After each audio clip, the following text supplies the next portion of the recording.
What is doxing? Doxing is the practice of posting someone's personal information online without their consent. The word first emerged in the world of online hackers in the 1990s, where anonymity was deemed sacred.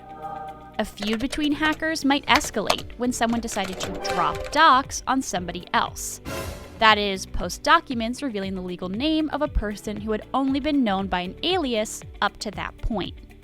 Dox became dox, which in turn lost the drop and became a verb by itself. Modern-day Doxers aim to reveal information that can move their conflict with their targets from the internet to the real world, including home addresses, employers, social security numbers, private correspondence, and criminal history or otherwise embarrassing personal details.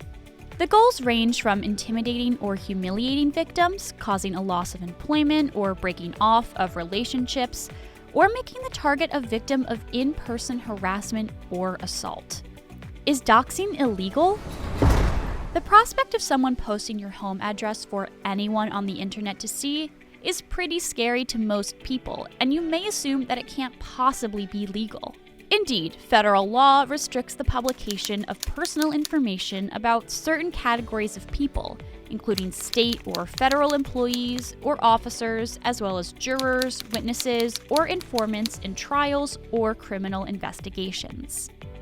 If the doxing is part of a larger campaign of harassment, victims who don't fall into those categories may be able to press charges based on state or federal stalking legislation, or file a civil suit for damages. In many cases, doxers can piece together bits of information that their targets have posted in public view or hinted at on social media. Collating that information or drawing people's attention to that isn't illegal, as intrusive as it might feel. And if the doxer knows your legal name, a surprising amount of information about you is a matter of public record. Your voter registration, property records, marriage and divorce records, mugshots, and more.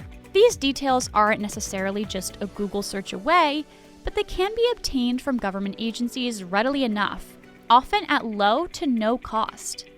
The quickest route to finding and weaponizing personal information about a target may be to simply buy it, whether from legal data brokers or from databases passed around on the dark web, derived from the innumerable data breaches that afflict companies large and small.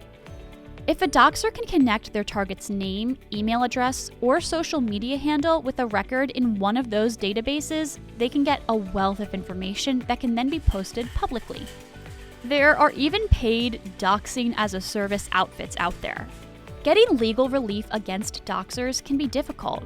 It's not often clear what laws they're breaking, and they usually take steps to obscure their own identity, even as they expose yours. The bright spot? Doxing violates the terms of service of most social media platforms. Reporting tweets or Facebook posts that include your personal information will generally get them swiftly taken down and the offending user suspended.